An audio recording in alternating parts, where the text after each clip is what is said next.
Yes, bwana mwanafamilia Matengo Media ni aje? Najua kiwanda cha Bongo Flava so kinaendelea kupop mjini, kinaendelea kuhappen na vitu vingi vinaendelea sana mjini na game la muziki linachangamka kiujumla. Nakwambia lazima uweke chachu kidogo, watu wachangamke. Usipoweka chachu wasanii wanaendelea kulala. Lakini pia 2026 tunaona wasanii ambao wamefanya vizuri sana kiwemo Diamond Platnumz, Alikiba, Mario na wengine wengi sana ambao wameendelea kutoa nyimbo na zikafanya vizuri pia. Lakini tunakumbuka kwamba Alikiba aliandaa tamasha pale Mwanza na aliperform vizuri sana na alikuwa anaimba live. So show yake ilienda good sana, watu wa Mwanza waliamka sana kwa shangwe kwa sababu show ilikuwa imehappen.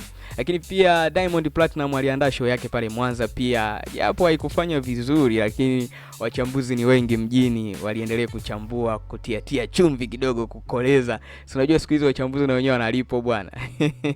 Lakini pia jambo ambalo leo nataka nikuchambulie zaidi au nilizungumzie kuhusiana na kitu ambacho alifanya Diamond kule Paris jana. So ni show moja kubwa sana. Tunajua kwamba mtu ambaye saizi anatangaza sana muziki wetu wa kimataifa zaidi, international zaidi, ni Diamond Platnumz na anafanya vizuri sana. Lakini pia katikati hapa ulikuwa ni ushindanishi mkubwa sana kuhusiana na swala zima la kuimba live band. Na pia tukimwangalia Diamond Platnumz kwenye live band kidogo sio mzuri, lakini Alikiba the best kwenye live performance. Lakini nataka nijue kitu kimoja, sijejua Diamond anafanya vizuri sana na Alikiba anafanya vizuri sana kwa namna yake, lakini pia watu wanasema Alikiba kitu ambacho kidogo kitamshusha kwenye muziki au kitu ambacho kinamtofautisha na Diamond Platnumz kuhusiana na Alikiba anaangalia sana soko la ndani kuliko kuangalia soko la international. Lakini pia Diamond Platnumz anaangalia sana soko la international zaidi, kama vile alivyofanya jana pale Paris, na alifanya show kubwa sana na Fally Ipupa na nyimbo zake nyingi ambazo zilifanya vizuri hapa katikati alikuwa anaperform pale.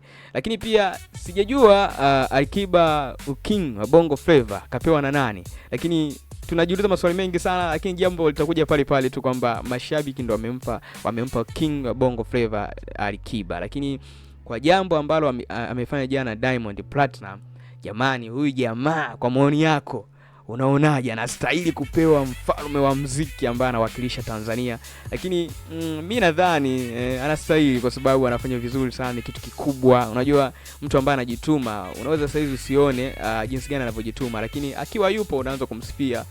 Diamond alikuwa hivi, lakini ni mtu ambaye so anawakilisha sana soko la international la kimuziki. Tunakumbuka kwamba hata Mr Blue alizungumzia kwamba siku moja anasema Diamond ndo alifanya wasanii waanze kusaminika, kwa sababu alikuwa anasema kwamba siwezi kufanya show chini ya milioni 10, na ukweli sasa hizo wasanii wanafanya show milioni 10, milioni 40, milioni 50.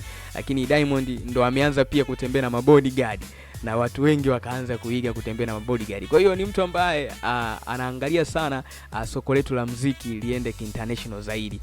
Mimi sina mengi zaidi, lakini pia nataka udondoshe comment hapa sehemu ya comment, niambie wewe unaonaje performance ya Diamond jana kipindi ana perform pale Paris na Fally Ipupa.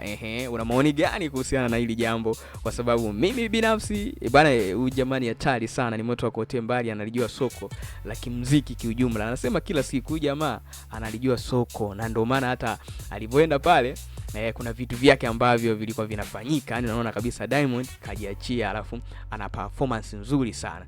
Kikubwa zaidi, kama ndo mara ya kwanza unakutana na hii channel, basi nikusii tu pata muda kidogo, fanya kusubscribe, kucomment na kushare, utakuwa umefanya jambo la maana sana sana.